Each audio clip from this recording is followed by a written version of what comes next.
Our focus is in negotiating with a big bloc of the European Union to get a trade agreement done. And UK is going to be in the back of the queue.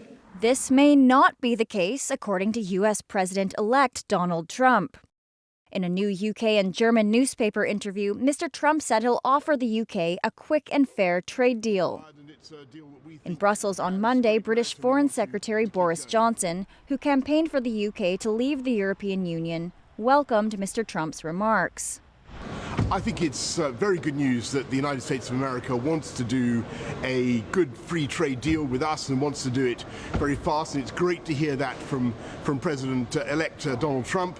Clearly, it'll have to be a deal that's very much in the interests of both sides, but I have no doubt that it will be. Thank you. The UK government won't be able to sign any new bilateral trade deals until it is formally withdrawn from the European Union. But it is free to scope out possible agreements before then. Prime Minister Theresa May has said she plans to trigger the process for leaving the EU by the end of March. She's expected to make a speech on Brexit on Tuesday, with trade likely a key focus. The president-elect also said he understands the sentiment behind the Brexit decision, which he said he believes was largely driven by immigration, adding that German Chancellor Angela Merkel made a, quote, catastrophic mistake in handling Europe's migration crisis. If they hadn't been forced to take in all of the refugees, with all the problems that it entails, I think you wouldn't have a Brexit. It probably could have worked out, but this was the final straw that broke the camel's back, he said, predicting other countries will also leave the bloc. Mr. Trump was also asked who he'll trust more, Mrs. Merkel or Russian President Vladimir Putin.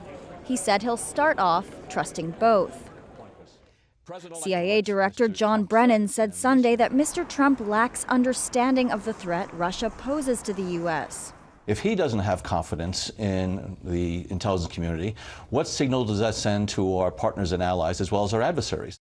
Mr. Trump responded on Twitter, asking whether Mr. Brennan was the, quote, leaker of fake news, referring to a recent intelligence leak suggesting Russia has been gathering information for potential use against Mr. Trump.